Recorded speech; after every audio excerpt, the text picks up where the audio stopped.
Hello and welcome to Call to Mind Live Impacts of Homelessness on Youth Mental Health, a special collaboration with KPCC's Take Two and Call to Mind, American Public Media's initiative to foster new conversations about mental health.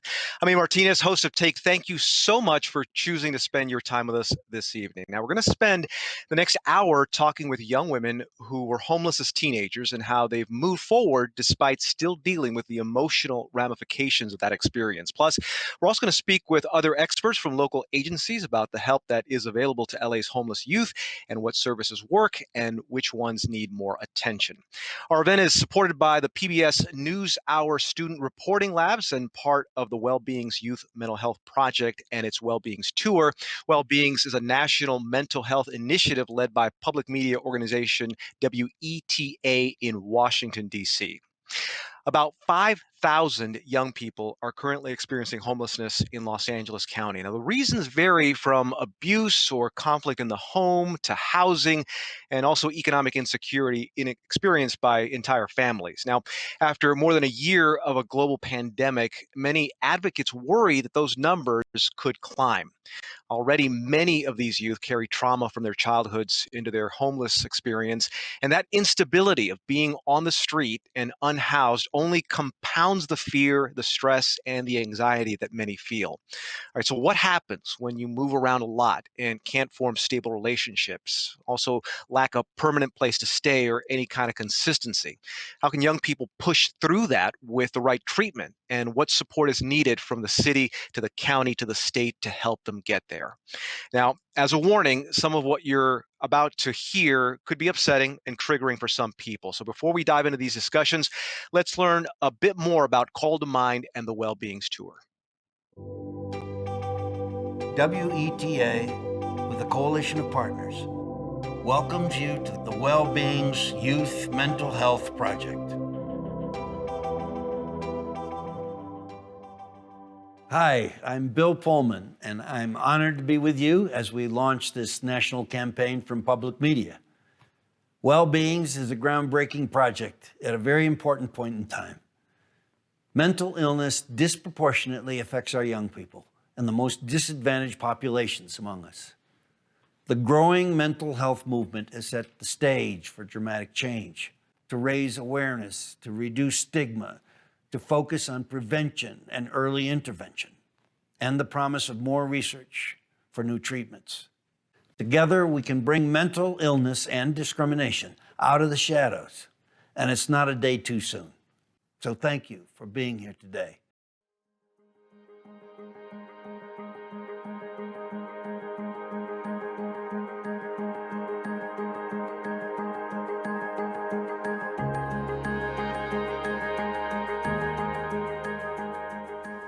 The signature documentary series in the Wellbeings campaign is Ken Burns Presents Hiding in Plain Sight, Our Mental Health Crisis. Produced and directed by Ewers Brothers Productions and written by David Blistein, the film will explore, through lived experiences, the youth mental health crisis in our country.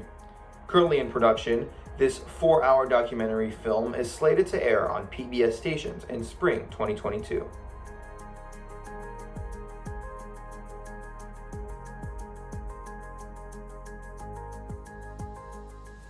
Wellbeings.org and hashtag Wellbeings will be adding content every week over the 2 years, including Brave Teens, where teen storytellers go on the record about their mental health journeys. And Brave High, a digital feature-length documentary where students in high school productions share their mental health stories through spoken word, music, and dance without fear, shame, or stigma. Out of the Dark, a short-form digital series that will profile lives transformed by mental health challenges, highlighting the power of difference. PBS NewsHour's Student Reporting Labs engage high school journalism students as correspondents that report on youth mental health from more than 150 high schools across 46 states.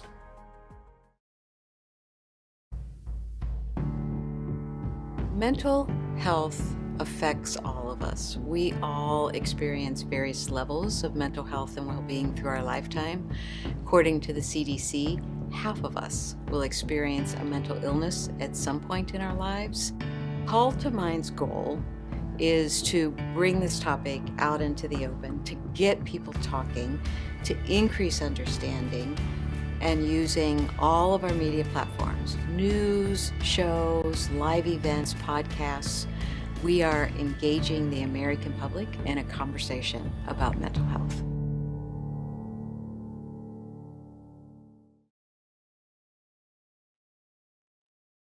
All right, we're going to hear now from three young women now in their 20s who were homeless at different points in their teens. Each are now involved in programs that provide outreach to other young people who share similar life experiences. First, Angela M. Sanchez is a writer, also an alum and board member of School on Wheels, Inc. That's an organization that provides tutoring to homeless students. Angela, welcome. Thank you. Good to see everyone. Jennifer Myers is on the advisory board for the Los Angeles Homeless Services Authority and also an advocate for foster and homeless youth. Jennifer, welcome. Hey guys. And Sarah Myers is a peer navigator for the Venice-based organization Safe Place for Youth and works to connect food and housing insecure college students with services in LA. Sarah, welcome to you as well. Sarah Faye, thank you so much for having me. All right, now, there is so much to discuss, but a quick note for those tuning in. If you have a question or comment for our guests, you can use Zoom Q&A, or if you are watching on Facebook Live, leave a question in the comments section. We'll get to as many questions and comments as we can. And when you post, please let us know your age and the city you are in. All right, now to the program. Angela, let's start with you. I understand that you lost your home when you were a teenager and ended up in a shelter with your father. Can you tell us a little bit about what that experience was like for you? Sure. Thank you, A. I guess to really encapsulate everything, one thing I want folks to understand is that the condition of being homeless is owed to trimorbidity. In other words, it's a coalescence of several things at once. And for my family, it was an unfortunate perfect storm. The recession was just starting to feel its first tremors throughout our country. My dad, whose background had been in architecture, although he did not have a college degree or a license, he usually had the title of draftsman but did all the work of an architect, was out of work at that time because we had the collapse of the housing boom. And so after being chronically out of work, we would find ourselves strapped very thin, unable to make rent for a couple months on end. And by November 2007, just 1 week shy of Thanksgiving, we lost our home. And the day that we were evicted, I'll never forget it. I'll never forget when the officers came over to change the locks on our door and escort us out. I remember being told by the officer who brushed past me, "Excuse me, ma'am." And the first reaction I want to have was, "Ma'am? I'm 16 years old. I'm not a ma'am yet. I can't even vote on any of the dumb policy that says I have to leave the only home I'd ever known." And just like that, we were out on the street. We didn't belong anywhere. And so we went first into our car and then traveled around and eventually wound up at a motel. Eventually my father's credit ran out and we bounced from there to a cold winter shelter, which for the uninitiated, a cold winter shelter is you have a cot, sometimes there's dinner provided, but you wake up at 5 a.m. the next morning, there are no showers, no hygienic facilities, you're just back out on the street. And as a teenage girl on her period, I'm going to get a little bit real here, I felt filthy. I was washing up in the public restrooms of different fast food restaurants. But more than anything, the one thing I wanted to do was go to school because that let me feel normal. And at school, I got to be a nerd, I got to be a teacher's pet, I got to be all these flattering titles, right? But I didn't have to be homeless. And so this experience was very harrowing for me and my dad. But I was also fortunate in many respects of my dad kept me going to the exact same high school as well. For a lot of kids and youth experiencing homelessness, oftentimes you don't get that luxury. You go wherever there is shelter, wherever there's an opening. Survival takes priority over everything else. And so, to make a very long story short, eventually my dad and I were admitted into a family shelter that came with its own basket of different constraints and challenges. At that shelter, we uh, did not necessarily have the same freedoms that one might normally have. You're told when to eat, when to sleep, when to shower, when to wake up, when you have to be there, and when to leave the shelter, when to come back. Curfew was out at 9, lights are out at 9, which means that I was a high school student with 5 AP classes. I didn't go to bed at 9. My dad spoke to the shelter's director. I got until 10 o'clock in the evening. Didn't go to bed at 10 o'clock either. If I stayed up past curfew, however, and was caught for doing my homework, I was breaking shelter rules. You break shelter rules 3 times, you can get evicted from a shelter. So this is how the exhausting, self-perpetuating cycle of poverty works. The bright light in this and all this, the breath of fresh air beyond my own immediate family, was also School on Wheels Inc. And I was lucky to get a tutor through that program, specifically a math tutor. And I didn't just get a math tutor; I got a astrophysicist from Caltech to help me with my calc homework. So it was having supportive organizations like that that really made a difference for me, and gave me a chance to connect to someone who saw me not as hashtag homeless kid, but as someone who was a young person with aspirations and dreams beyond my present circumstances. And I think that that's something that's lost in the experience of being homeless and the larger public perception of homelessness. So all And that to that's say really is, telling, Angela. Yeah. That's really telling yeah, but go when you ahead. told a story about how, excuse me, ma'am. I mean, you're a kid, as you mentioned, and you're expected to handle things that adults shouldn't be asked to handle, but they are. And that part of what you just mentioned was really, really telling. Jennifer, you were in foster care. How did you end up homeless, and for how long?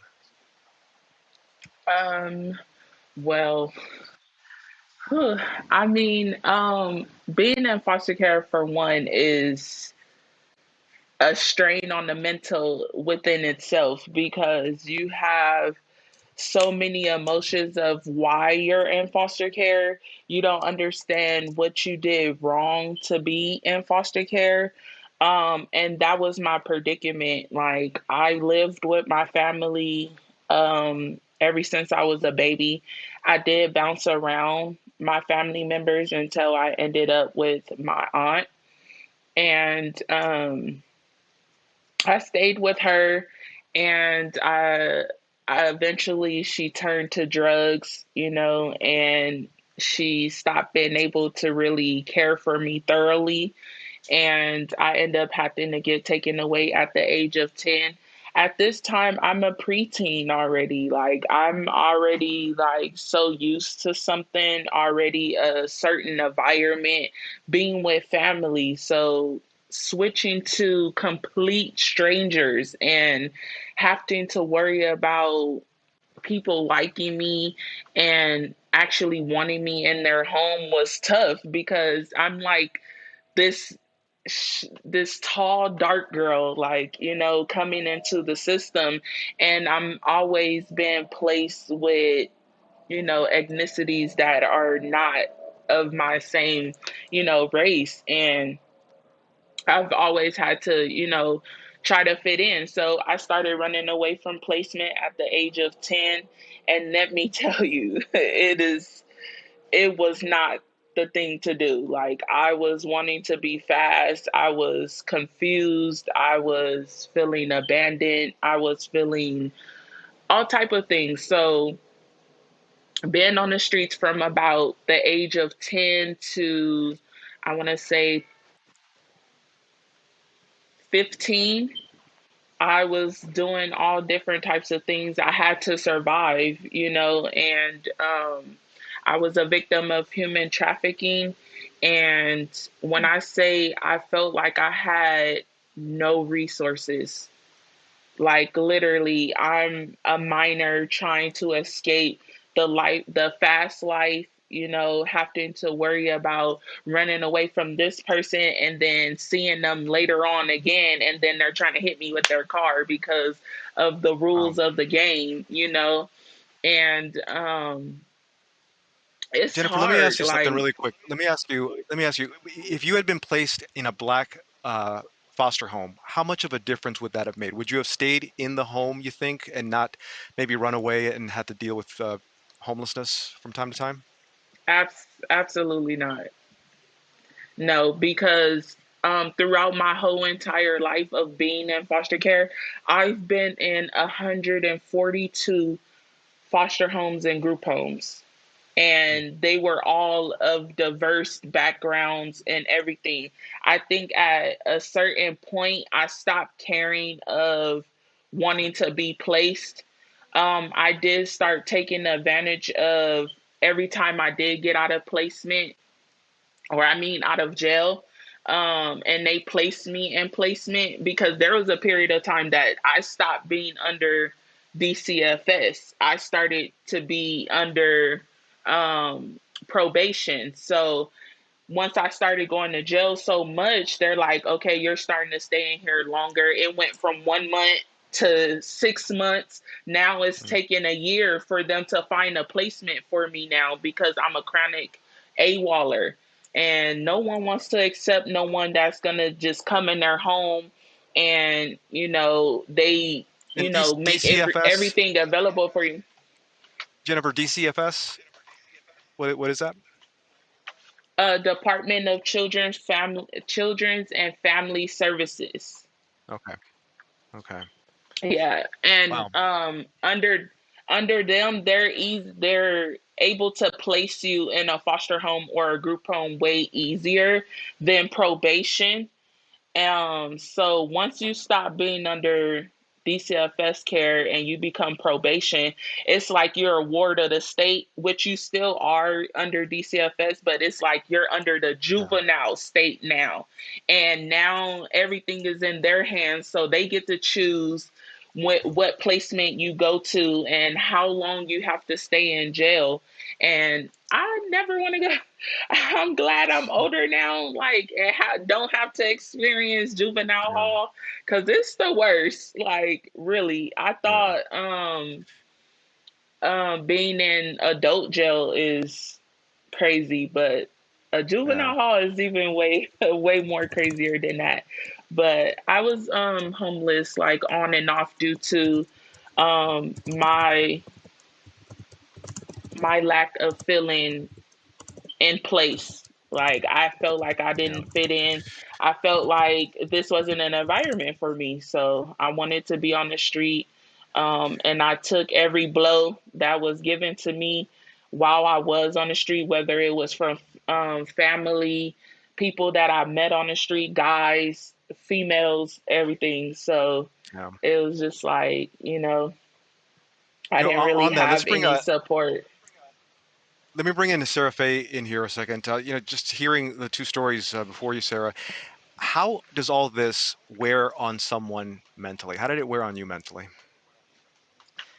Oh, well, it was definitely a challenge, going through different cycles of abuse at home, and then the transitioning between the foster care placements, and similar to Jennifer, having to deal with being placed in the homes of a different culture, or just a different way of life than what I was already accustomed to. It was difficult to really feel like you belonged, and that feeling does a lot, I feel like, to a young individual. It not only makes you feel out of place, but then you're kind of like searching for your own self identity in the meantime, because you kind of feel like you lose a part of yourself, or you lose all of yourself at that time. And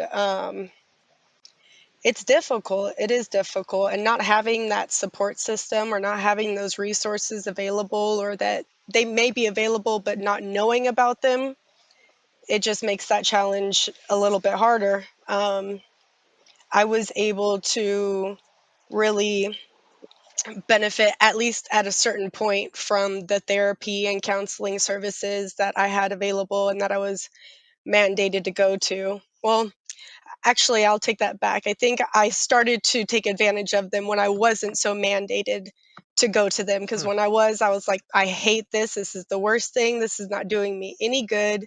When the court orders that you have to do counseling 5 times a week, and then you still have school and you're still trying to be a regular kid. And it was like, I kind of feel like my entire childhood was taken from me, being in the system. It's Being like you a have to grow up so fast. Yeah. So once you were being a given foster power, in a kid, you sense, right? Yeah, being a foster kid, you are Yeah. never normal. What We're was talking to that? What was the Angela Normal is question? not Sanchez and even. Yeah, we're talking to Angela Sanchez, an alum and board member of School on Wheels, Inc. Jennifer Myers is an advocate for foster and homeless youth. Sarah Fay is a peer navigator for the Venice-based organization Safe Place for Youth, also works to connect food and housing insecure college students with services in Los Angeles. Angela, you mentioned going to school and trying to study, which I still can't believe you're going to get penalized for doing homework with your AP classes. But what was that like for you, the whole school experience and the instability underneath you? Because I think for a lot of students that don't deal with the things that you've had to deal with, having stability at home, having a place to study, to rest your mind when studying is over, I think leads to successful outcomes in school. But how did you deal with that? Yeah, so and I think Sarah may also be able to speak to this as well. So I lacked a lot of what are called in the higher ed space basic needs, and that can include everything from shelter to food security, as well as just some of the basic things that come with being able to be successful academically, but these are everyday needs that impact your simple day to day. So yes, not having appropriate lighting, a desk to study at, a quiet place to study at, which we've seen many of our students struggle with in the wake of the pandemic right now, because you can't go to school, so that environment is shut down. Libraries aren't open, even cafes or other areas where you might have at least some of the basic amenities to sit quietly for a little while also are not viable options either. And so for kids who may be living in a motel, for instance, it's you and all your siblings trying to also cram on to any type of internet connectivity you can get a hold of, if you should be so lucky as to have a digital device to connect to the internet and go to school. For me, I was fortunate in that one, I got to physically actually go to my high school. I got to sit in a classroom and I got to be there. I didn't tell anyone that I was homeless. My dad actually gave me that option. He said, if you want to let folks know what we're going through, great, but I want to be respectful of your privacy as well. And so I decided not to, because I got to have that mental break. We're talking about mental health here, so I did not have to fixate on the heaviness of my family situation. I again got to adopt that identity of teacher's pet and all that jazz. And so I got to be quote unquote normal for the time that I was in a classroom. Also, we have in our society a very strong stigma against poverty and especially against homelessness. It's one of the few populations that you can still say the in front of and no one checks you on it. How many times have we seen the homeless in news headlines or in other stories? It's it's a shorthand that no one thinks about, and it assigns a monolith to a group of people that have so much nuance, which you're even just hearing in these three different stories right now, too. So, Mhm. long story short, being in Yeah. school gave me that kind of space and refuge to mentally rest myself. But outside of that, the shelter was a completely different story. Jennifer, what about you? It You experienced creates homelessness for 3 years, and that instability that's there. How did that affect you mentally? I think it sent me more deeper into a depressed state of mind. I believe that I've tried to commit suicide multiple times because I felt like, what was I still here for? And then in the process of me becoming homeless and being homeless, I was a teen mom.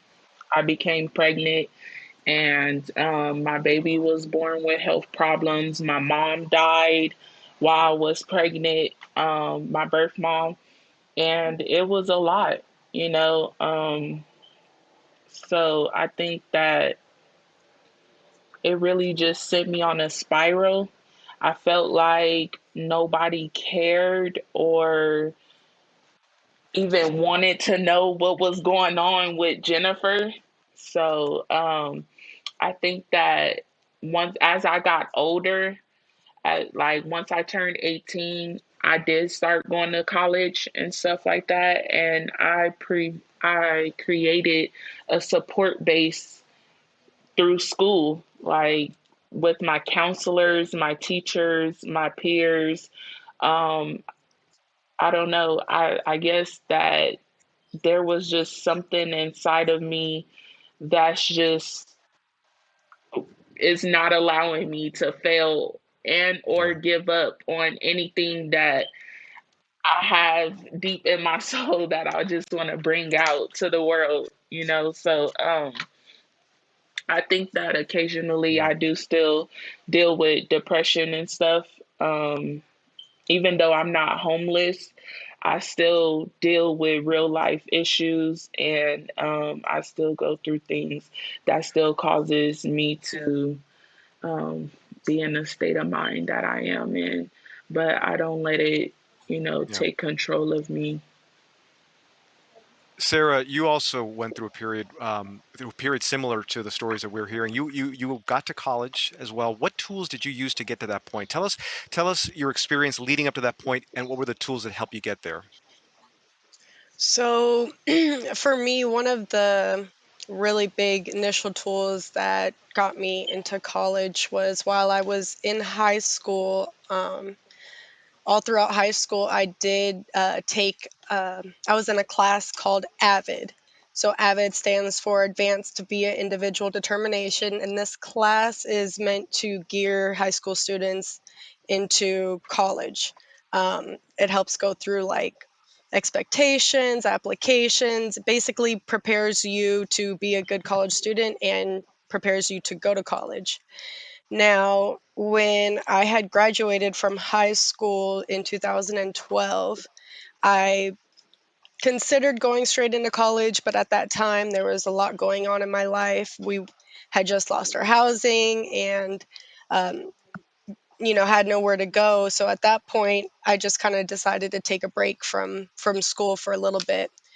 Um, but a couple years later, I ended up getting talked into going to school basically from a friend of mine, and since then I just kind of stuck it out and pushed through, and here I am 4 years later, and I've graduated with my BA in sociology now. And but during my time at West LA College, some of the programs and the supports that were there is what really like helped me finish. It was the Guardian Scholars Program, the Next Up program, and the EOPS office overall. So Absolutely. these are all like former foster youth and former foster youth programs, and then EOPNS is for educationally and economically disadvantaged students. So for students that are like low income or um, need to take,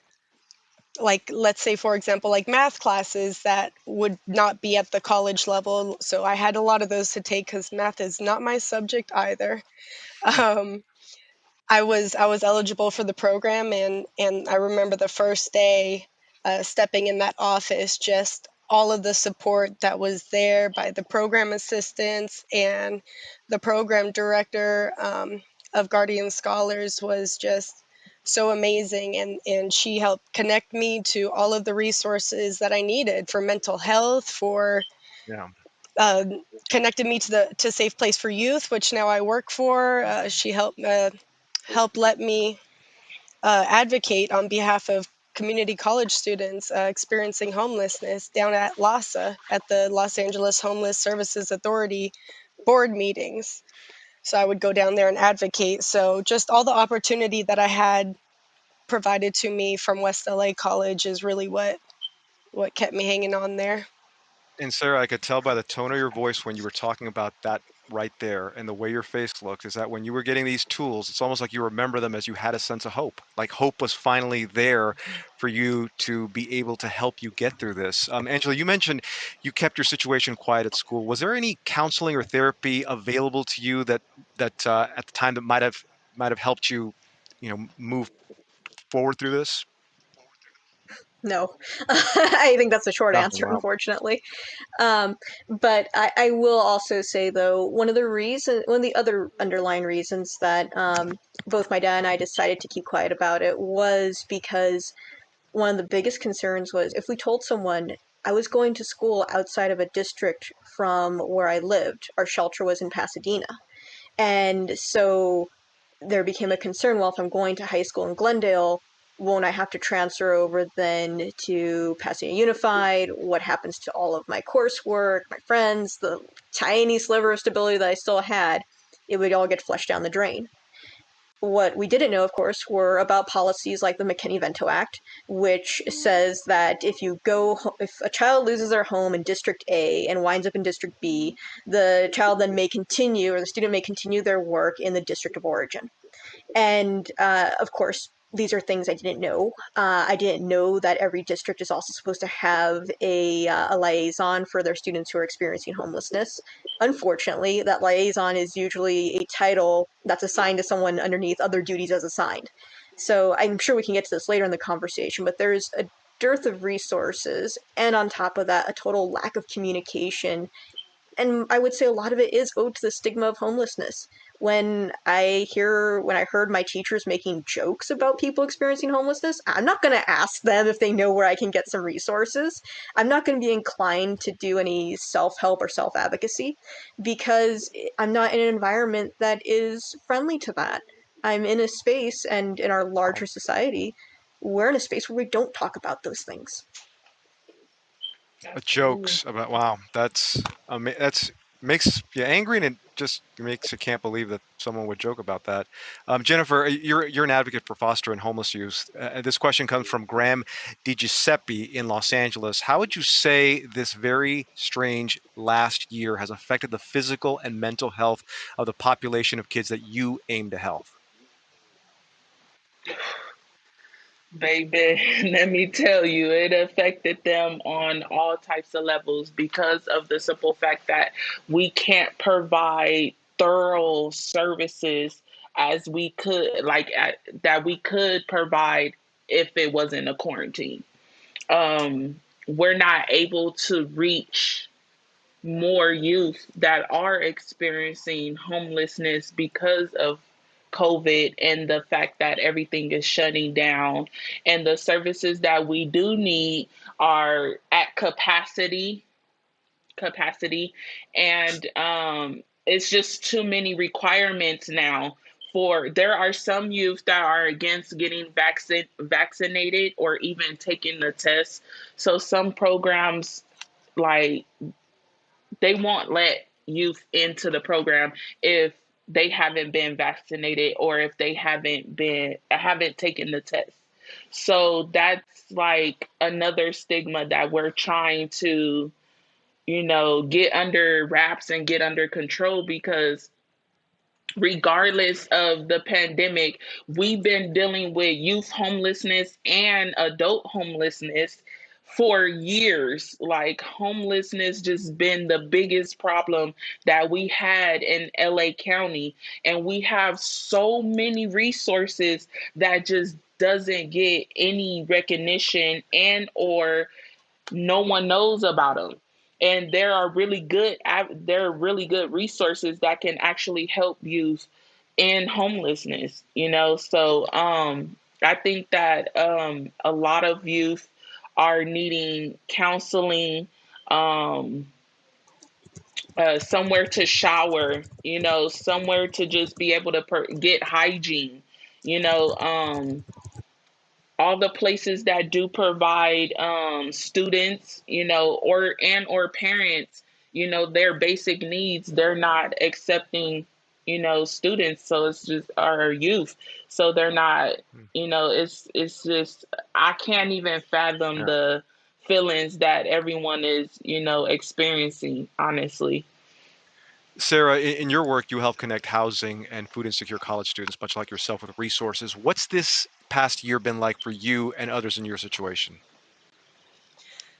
Oh, that's a great question. It's definitely been hard. I will say that one of the most challenging parts of what I do and over the past year would have to be just that disconnection between the resources and the individual. So that, like Jennifer was mentioning, there's tons of resources that are available, but actually being able to utilize them is very difficult, especially for students, because students fit into a very specific population. So most of the time, they're not eligible for a lot of the programs that have high barriers and specific requirements, because they just don't necessarily meet those. Or it could be because of scheduling. You know, they're in class, they're trying to work, they're trying to do everything they can to provide themselves with the basic needs. So, you know, for example, like food banks, they're only open for very short amounts of time during a day and on certain days out of the week. So for a student to be able to go to a food bank between 10 to 12 on a Wednesday, and that's the only time this particular food bank is open, that's not the easiest to do. In addition, Yeah, because I'm not trying going to be hungry to, anytime after those hours. Sorry, Sarah. right. Yeah. Yeah. Or for students that live in their vehicles, you know, like I was for a long time, it's hard to utilize all of the food resources that you do get from food banks, for instance, because let's say it's a bunch of canned products and I go to my car and I'm staying in my car. How am I going to use this canned food?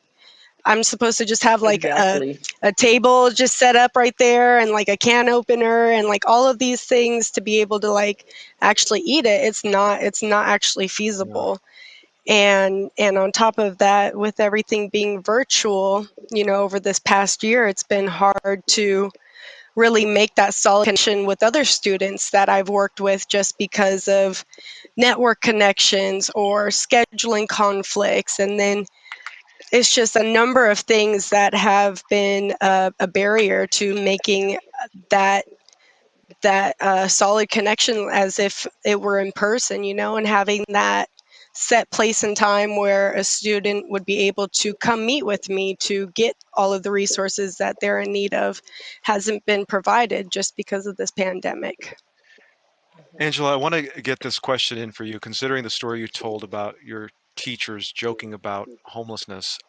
It comes from Michelle Hernandez in Anaheim, and she writes, "I'm going to be a teacher, and I want to know how homelessness might affect the mental health of my students." Angela, what should teachers be aware of? Potential prospective teachers be aware of?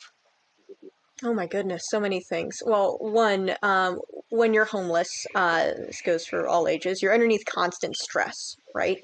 So you're always wondering when your next meal is coming from. You may not know where you're going to sleep. You don't know what's going to happen the next day. I didn't think I was going to go to college the day that I was evicted anymore. You basically have no more future. You have only the present, and humans aren't meant to live in a constant state of fight or flight or what's going to happen next. So we know the physical toll that constant stress takes on people in general. We know that burnout is one of those outcomes. But we also know that you begin to feel more agitated. You suffer from chronic fatigue. You can't focus. You're more prone to get sick.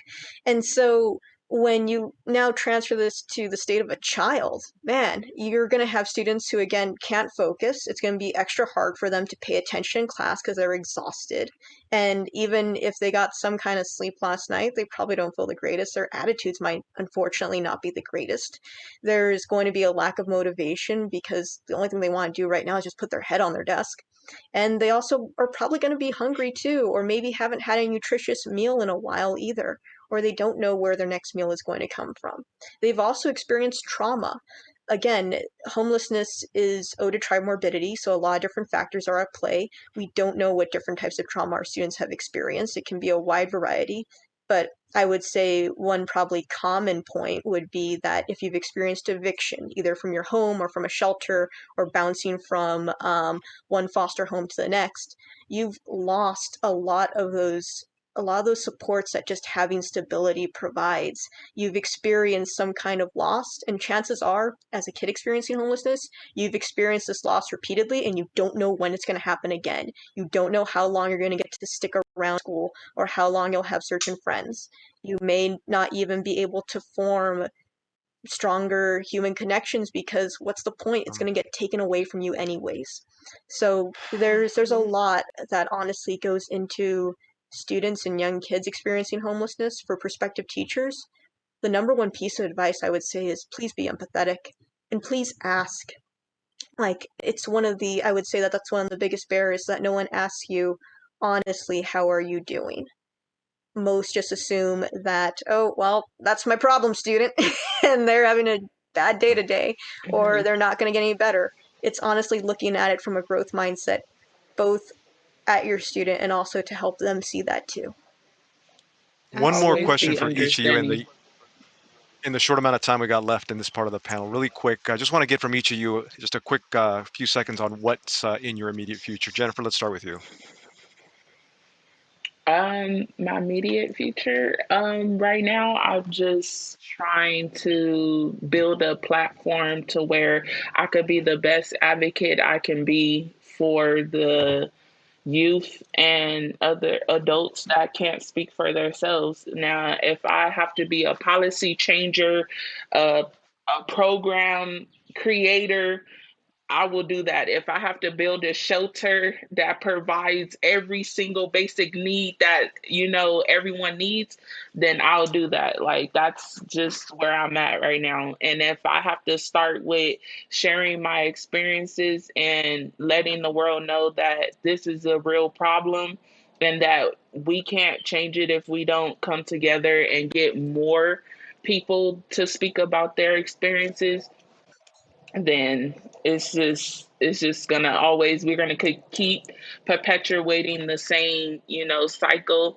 And I just don't want another youth, another kid, another family to experience homelessness, because I feel like we're all some resilient people, and the fact that we're able to still want more out of life despite our situations and the walks of life that we did come from. It's like, why not? Why not want the change? Why not want to build that platform so that the next child or the next mother or the next dad won't have to struggle? Sarah, what about you? What's in your immediate future? So for me, my current plans are to apply for my master's program. I'm still in the middle of deciding exactly what I want to join and where I feel I would be best fit with. I'm in the middle of deciding between criminal justice side of the master's program or public administration, and on the other end of it, also wanting to do something that's more geared towards like agriculture and conservation or policies. So I have a lot to kind of figure out for myself as far as making up my mind for my master's, but um, other than that, it's just to continue to advocate about homelessness. And also, one of the biggest things that is super important to this issue is community education and outreach. And I just started to lead a committee with an upcoming organization in Mar Vista for housing homelessness. So really trying to get the word out there and educate society, all of the community, all of our neighbors, just everybody about the issues of homelessness, what it actually looks like, and how people actually end up there, because it's different for everybody. And I think one of the big things for college students specifically is people most of the time look at a college student that's homeless and they're like, okay, well, you'll be fine. You're a college student, like, look at you, you're dressed fine, like, you don't really need the help kind of thing. And that's not true. Like I said, it looks different with everybody. And just educating the Yeah. community about the realness of homelessness is something that I really look forward to working on and getting out there. Angela, what about you? So, putting on my School on Wheels board member hat, I am very much forward to our reopening next Wednesday at the Union Rescue Mission. That's in downtown Los Angeles in the heart of Skid Row. It is the opening of us going back to tutoring in person. We're going to phase this in slowly, but our School on Wheels, our wheels are metaphorical. They're our tutors, and they are the ones who go and reach our students across 5 different counties in Southern California. For folks who are listening to this, I would really say that one of the best ways to understand more about homelessness is really to get proximal to the situation. School on Wheels is one of many great organizations to volunteer with. In our case, you get to work with students, and it's a commitment of 1 hour once a week. It made a huge difference for me, and honestly, tutors, volunteers in general, are some of the most refreshing people during this very difficult experience. overall. I would say that in spite of the pandemic, we've actually still been able to maintain over 1,600 active volunteers and reach over 2,300 students. We've also tried to close that digital divide by distributing over 1,500 laptops. So School on Wheels is definitely something that I'm excited for right now. I think we have obviously a lot of work to do still ahead of us, but we want to be supportive of our students. And for me personally, I work at a national foundation. I seek to reform systems that honestly can improve social mobility. For me, my focus is education, and I think that there's still a lot of opportunity ahead. Angela, Yes, Jennifer, we're Sarah, doing thank it. you so much. Yeah, thank you so much for sharing your perspectives and experiences with us. We're going to soon hear from our expert panel to help us further understand the intersection of youth homelessness and mental health. First, though, we want to share with you a preview of a new film executive produced by Ken Burns. It's tentatively titled Hiding in Plain Sight. The film sheds light on the experiences of young people living with mental health conditions as well as the experiences of their loved ones.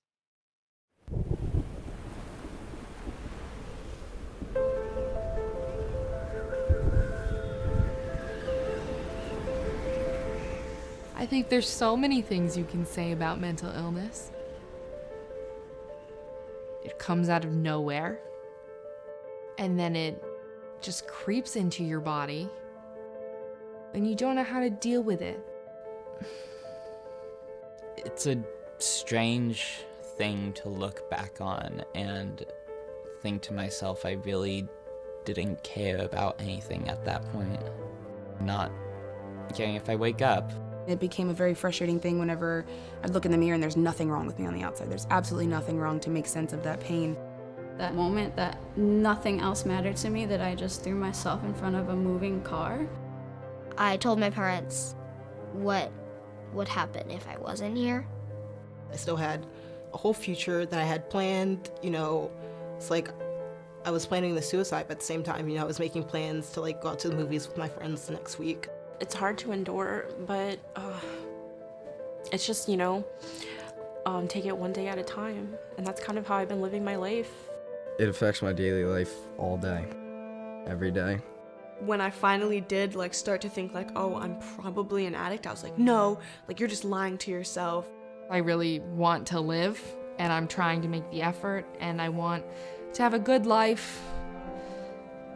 Maybe 1, 2 kids, not the white picket fence, but something that's livable, not this. But I want it. And I just want normal and mundane and average. Maybe a trip to Myrtle Beach every summer. I don't care. I'm sick of crazy, chaotic, up and down mess. There really is light. There really is. I know you're you don't know me. You have no idea of my journey. You have no idea. You're right, I don't. You're right, I don't. But I do know about lots of other kids' journeys. They are very different than yours, I'm sure of that. But what I know is that you're worth it. You have value. You are fighting this fight that you truly have no idea whether you're going to win or not. You're beyond courageous. You're beyond courageous. And you're stronger than you know. So keep the fight. Stay strong in your resolve, because you're worth it.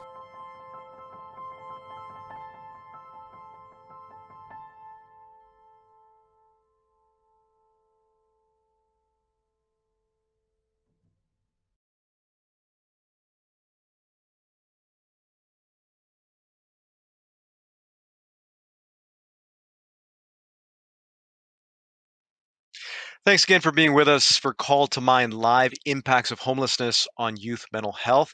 We're joined now by 3 area professionals who work with homeless youth in Los Angeles. Dr. Diane Tanaka is Medical Director of the Homeless, Adolescent, and Young Adult Wellness Center, Children's Hospital, Los Angeles. So welcome, Dr. Tanaka. Hello, good evening. Daniel Ballin is Clinical Director at Covenant House, California in Los Angeles, which aims to provide sanctuary and other essential services to homeless youth in need. Daniel, welcome. Thank you. Well, greetings, everyone. And Erin Casey is Director of Programs for My Friend's Place, Los Angeles, a comprehensive resource center for homeless youth ages 12 to 25. Erin, welcome to you as well.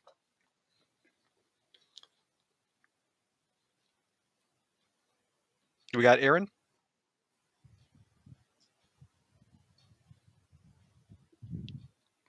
Thank you so much. It's a pleasure to be Oh, here. there you are. Okay. I thought we lost you for a second there, Erin. Thank you very much for joining us. All right. Just a reminder to those of you tuning in, please share your questions for our panelists in the Zoom chat or Facebook comment section, and we're going to try to answer some of them in the discussion. Dr. Tanaka, let's start with you. What can you tell us about why most homeless youth are in this situation to begin with?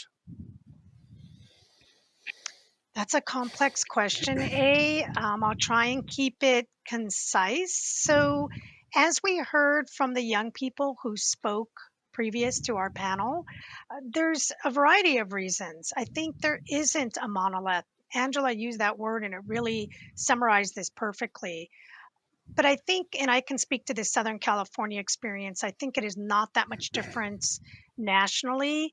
So there's three kind of main buckets the way I think about it is one, there can be family discord or there's a change in family income. And right now with the COVID pandemic, that's something that's really causing me a lot of concern because we know that a lot of parents, guardians, grandparents had to either cut back on their hours of work or they actually lost their jobs. And so that really causes concern for me about how well are they going to be able to hold on to their housing. Number two could be issues around young people who maybe through their family circumstances, their families cannot have them remain with them in their families. So that could be like what Jennifer referenced, a parent who ended up with a substance use problem, or maybe is struggling with their own mental health issues. Or what we see quite a bit of in the Hollywood area are young people who identify in the LGBTQ community who unfortunately may face familial rejection and are either pushed out or made to feel unwelcome at home and either have to leave or choose to leave as a result. And then there's the category that Jennifer spoke so eloquently about, which is young people who are growing up in the foster care system, typically through really no fault of their own, just like if you're LGBTQ, that is not your fault, right?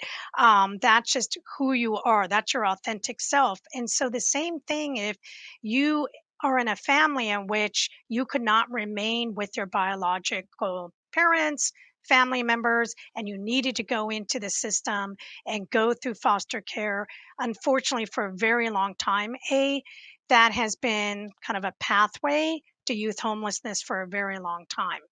There have been efforts made, laws passed, and other ways to address this to try and prevent that from happening.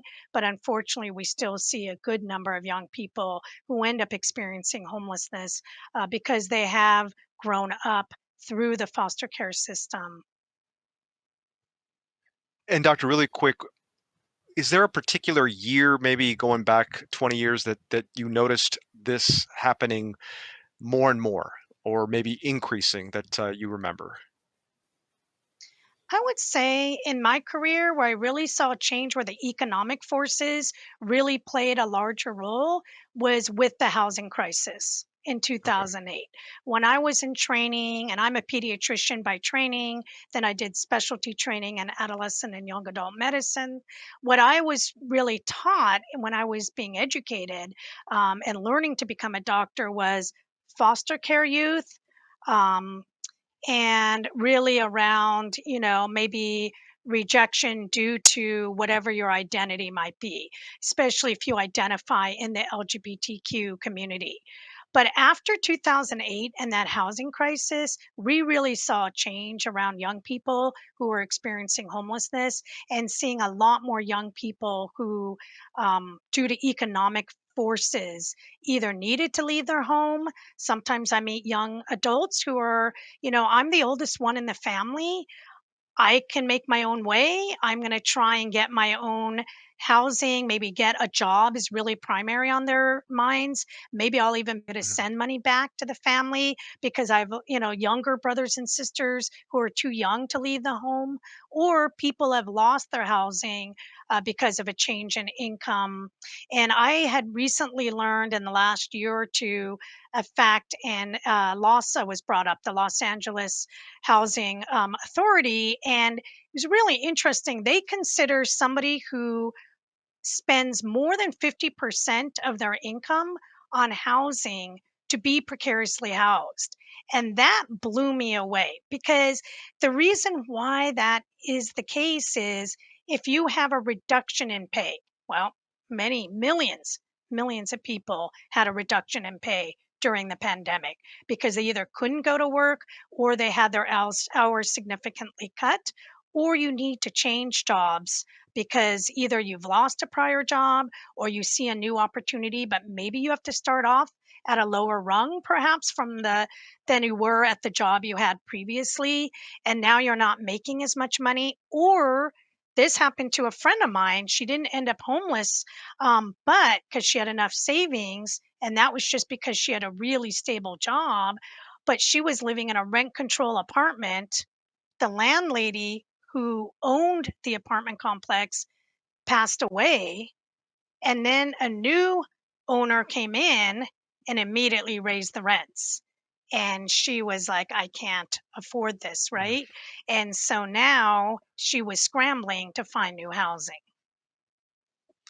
Erin, Casey, my friend's place serves youth ages 12 to 25. What can you tell us about the young people that you see and what their immediate needs are? Yeah, thanks for the question. I guess I also just want to say, and I know Dr. T and Daniel well enough that I think they might join me in this sentiment. But while we are a group of really committed professionals to this issue, the expert panel was the panel we just heard, right? Those young people are really the experts on this issue, and it is just our honor and privilege to be able to know such young people. So yeah, the young people that make up the MFP community, particularly what has always been true for my friend's place, all of Dr. T, Daniel, and I work in organizations that are part of the Hollywood Homeless Youth Partnership. And my friend's place generally is a drop-in center that is serving some of the more vulnerable young people that traditionally aren't always succeeding in shelter situations because of mental and behavioral health and other concerns. So the young people that my friend's place sees and serves and most importantly loves are young people that come to us definitely with the experience of homelessness, but like the panel before us, right? Homelessness was not their standalone traumatic experience. So many of our young people have complex childhood traumatic experiences, and homelessness is just the result of that. And in a very basic way, what my friend's place tries to do when we talk about mental health is these words, right? This is the wisdom of trauma-informed care, which is a philosophy of care that all of our organizations really endorse. And that is, there's a fundamental difference between asking a young person, like, what's your story? What's happened to you? Versus like, what's wrong with you? And I think part of what needs to shift when we're talking about mental health is that we have stigmatized it. All of us have mental health. All of us have periods of wellness, and all of us have periods of injury. But sometimes when we're talking about the issue of mental health, we're doing it in this very pathological way. So the youth of my friend's place, many of them absolutely have mental health diagnoses, and we don't pathologize that. We understand it to be a very normal response to their life story. And I can totally see, Erin, if someone gets asked that question, what's wrong with you, how someone might shrink away and not seek the help that could actually make a difference. Daniel, how does this experience of being homeless affect the mental and emotional health of the young people that you see at Covenant House? Well, I think it's quite significant. When we have youth come into our program here at Covenant House, we do a biopsychosocial assessment and ask them a lot of questions so we can get to know them in a variety of ways. And we also ask them about their traumatic experiences because we want them to know that that is part of what we hope to address while they're living with us and in our program. And along with the various child abuse they might have suffered from, or poverty, or change of homes, homelessness is a significant stressor in their lives. And when we ask them, kind of all your stressful events, what do you feel is most significant? Very often it's the homelessness itself that they are most fearful of and has been most traumatic. It also explains why sometimes they're very worried about the rules in the program, and if they do something wrong, will they get kicked out? So we really try to put them at ease that they are safe at Covenant House, that we do love them, that we are here for them to help them through. They could make mistakes and still work with us. And even after they move into the community and transition, that we are still here for them and will work with them to help them adjust to life in the community after they've been in our residential programs. Dr. Tanaka, this question comes from the audience. What should we know about the potential long-term effects of homelessness on one's mental health, even after they have found some housing stability? That's a great question. So, I'm glad that we're focusing on mental health because, and here I am as a medical doctor, which I'm very honored to be here to be included because I am not a psychologist. I am not a psychiatrist. I'm a pediatrician by training, as I stated. And really, I want to just put out there that mental health is healthcare, right? All of this is healthcare. And the mind body divide really doesn't serve any of us well. So, to get to the audience members' question, I would say that being homeless and being forced to experience homelessness, right? This isn't something anybody chooses to do. And as Erin referenced, the adverse childhood experiences, there's a lot of research around that. And what we're talking about, what the common ones people think about are if you experienced abuse at a young age and it was pervasive and severe, right? That's complex trauma. Maybe that unstable attachment, you don't have stable housing, maybe you don't have stable adults in your life. Perhaps you've been hurt or abused by adults in your life who should be loving people and caring for you and watching out for you. Those things lead to already that you don't feel the world is a safe place, right? And you need to be hypervigilance is something that comes around with being abused. It also comes around with being unhoused, right? Living on the streets is not easy.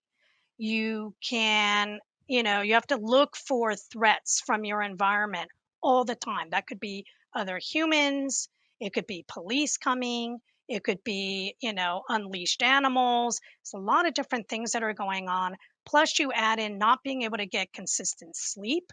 I think that was referenced by the young people who just spoke, but I want to highlight that because not being able to get good sleep has all sorts of health impacts, including most importantly on your memory and your ability to learn. So if this is occurring at a young age and then you become housed later, first good news is it does not have to be permanent, right? This is why I went into pediatrics. Is the brain is plastic. It can change over time. It's why therapy is so critical. And as I'm sitting on this panel with two excellent therapists, both Daniel and Erin, I see the effects of this every day. So having a young person establish stable housing, having stable food, that's nutrition coming in, getting good sleep, getting therapy, then you know what? They go on and they are resilient and they are strong and they can have a really good adulthood. Like all three of those young people were super impressive, and I think they highlight that. Now, not all young people, unfortunately, are able to access those resources. So if they aren't, then there can be long term health impacts, such as difficulties learning. They may not grow as well, right? If you're malnourished through most of your adolescence or even your childhood, um, you may never have good sleep. You may have insomnia. The risk of being depressed goes up, right? Anxiety disorders really go up. And post traumatic stress disorder is another issue we see really manifest in a lot of the young people we work with who are experiencing homelessness. compiled with or combined with all these other sources of trauma, such as being abused or having insecure attachments. Really, really important. I don't think we talk about this enough in our country about the importance of secure attachments, starting from a young age, that you could feel the light world is a safe place. And if I cry, they will soothe me. If I'm angry, they will talk to me and help me de escalate, right? But if I get angry and my parents angry, then in return, that's a scary place to be at. If I'm crying and they ignore me, that's a scary place to be at.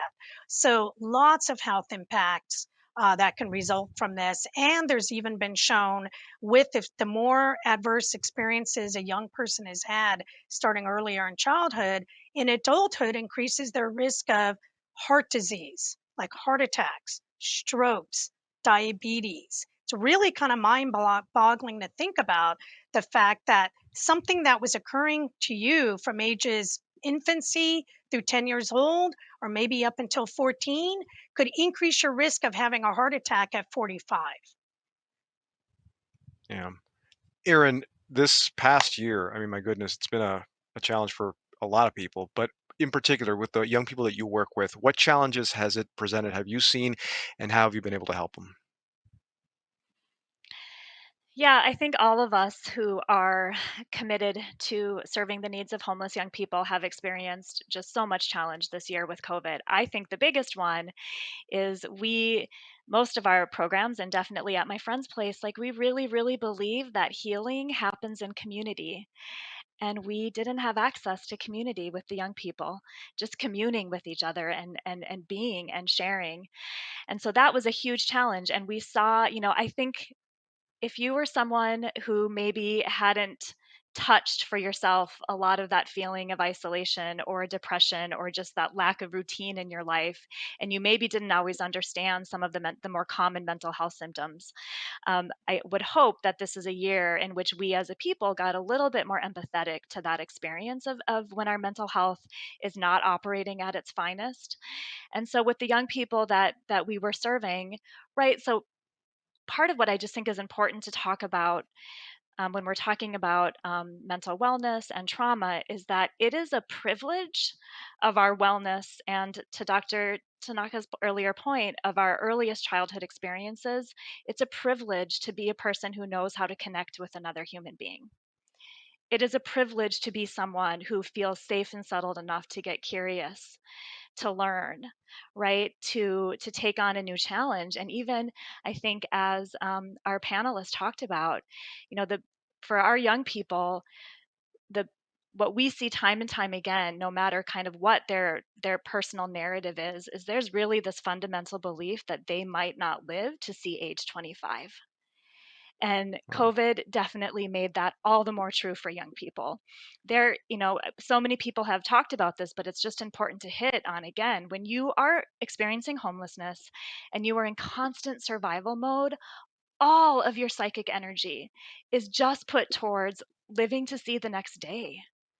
And so to think about moving forward and to accomplishing your hopes and dreams, that's a really big lift for someone who is just focusing on living for today.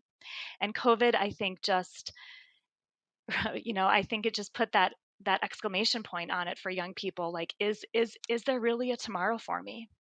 And what is that going to look like? And the people, and even, part of what happens when you are a person who's experienced a lot of trauma is, as Dr. T also said, right? Like you're hyper vigilant. So you are reading people's faces and people's facial expressions for cues all of the time about whether or not you're safe. And then all of these helping people in your life started to wear masks.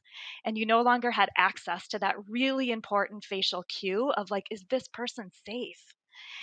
And Right. so it's been a lot. It's been a lot. And we feel really good that we were able to maintain connections with some of the young people that are the most vulnerable. And we're really looking forward to bringing them even closer in. Daniel, this next question comes from audience member Jeff Schaefer in Santa Monica. Do you find that there is a stigma about mental health issues? And if so, how do you help young people overcome that to get the help they might need? Yeah, thank you. That's an excellent question. There's definitely stigma around mental health. I think in all populations, it is something that just now we're beginning to talk more of, and it's very helpful to have people in the community that we know come out and talk about mental illness and their struggles with that. I think one of the things that really is important around mental health is to start with safety and connection, and not with identifying someone with their mental health struggle. And I think here at Covenant House, one of the reasons we have a lot of youth who seek out mental health support is that we really make it about the connection. They see the therapist on campus, interacting with them, playing basketball with them, or being at various events. So we humanize ourselves. The therapists humanize ourselves in our various interactions, and that's usually where the therapy begins. Is where the youth are feeling like, okay, I'm getting to know these people, and I feel safe sitting with them and starting to talk about some really challenging things that have gone on in my life, or struggles that I'm having today, or things I'm thinking about my future. So I think we really try to approach it as not just using the term mental health, but looking at therapy and the various wellness activities we have as normalized. That we all need this type of place to reflect in a safe place, positive activities, connecting with each other. This belongs to all of us, and not just a segment of the population that are stigmatized or been given a diagnosis, and that's kind of what they get identified with or labeled with. Daniel, really quick, when it comes to getting help for the kids that need the help, is it are the resources, the money available for kids that just maybe need someone to talk to, as opposed to going through the process of getting, for lack of a better word, diagnosed before that help happens? Yeah, that's that's an excellent point. I could say that here at Covenant House, we have a very low barrier for getting support. We actually have wellness counselors on campus that a youth can just ask, say, hey, do you have 5 minutes, 10 minutes? I want to talk to you about something.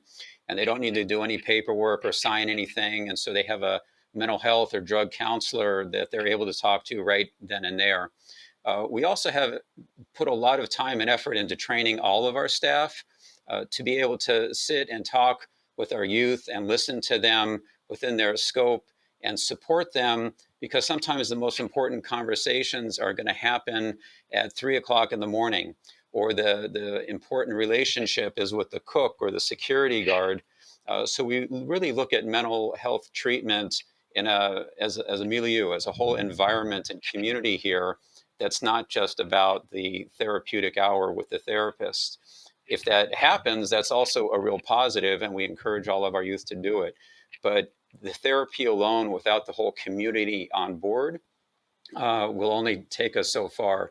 And in the Hollywood Homeless Youth Partnership, across the agencies, we've spent a lot of time and effort training all of our staff in trauma-informed care, so that they're all comfortable, they know what to look for, they know when to reach out for help. And so it really becomes a whole community effort, and not just that of the mental health professionals.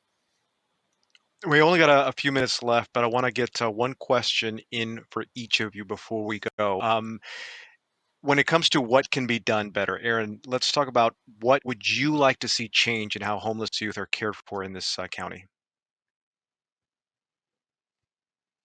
That's a $1 million question, eh? I think I there's so know, much. I think part I of know. it, I think part of it, and those of us again who have been doing this, I think one of the big things is just it doesn't serve the issue, and it doesn't serve the young people to simplify this issue. So just as as many different stories there's also some different solutions. So cookie cutter solutions don't work.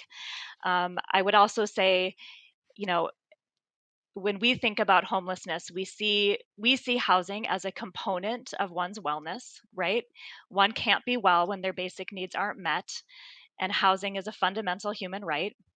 But also, we can't shortcut healing. So we have to make sure that we have programs that invest in people, and particularly young people, where this can just be a temporary stop on their journey. Housing insecurity can be temporary, but we have to invest in them in the long run. And we need funders and program outcomes that also understand that. And also, a big one for me is that it should be a young person's birthright to fail. And it shouldn't have huge consequence. They shouldn't lose their housing because they broke curfew. I broke curfew a lot, and I was never kicked out of my home. I came home under the influence, and I wasn't kicked out of my home.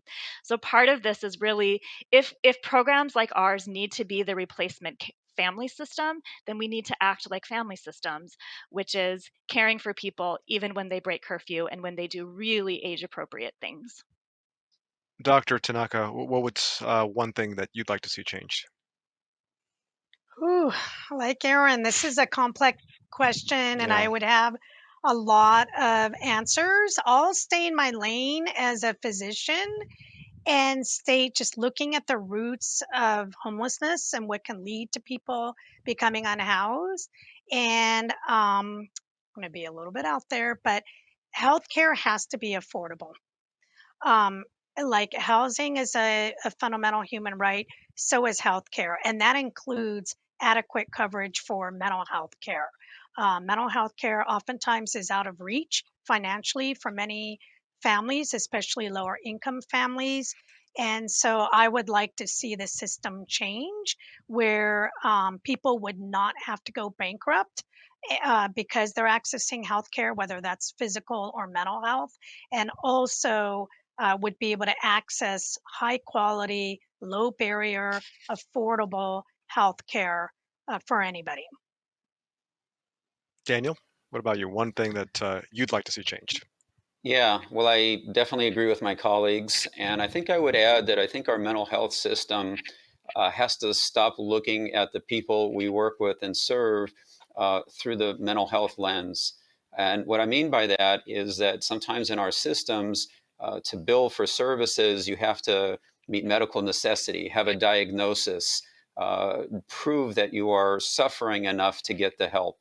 And I think that really turns away a lot of people who want the help, but don't want to be stigmatized and don't want to have to prove right off the bat they are in need of services.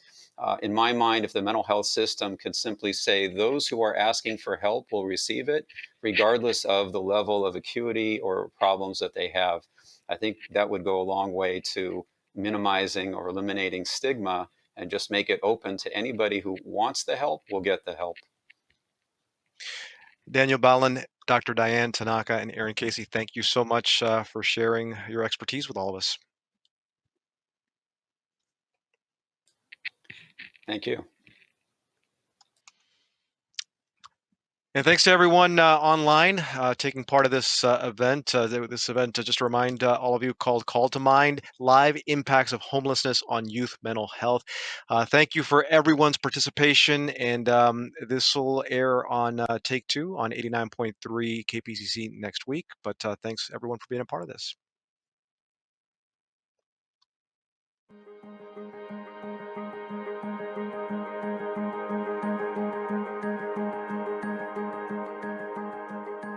The We Are Wellbeings story wall is a central part of the wellbeings.org website, social media platform, and the Wellbeings National Tour. We are asking the public of all ages to submit personal reflections, videos, photos, and short stories to offer hope, to foster understanding, to build community, and break down stigma. What does being well mean to you? What is the one thing you wish people knew about mental health? What is your passion? What's your story? Video can easily be submitted via social media using the hashtag #wellbeings or emailed to info@wellbeings.org. Stories can also be submitted by uploading to Dropbox and live at Wellbeings Tour events. The We Are Wellbeing Story Wall is made possible through generous support provided by Wellbeing's Youth Mental Health Project founding corporate sponsor Otska and Wellbeing's media partner People.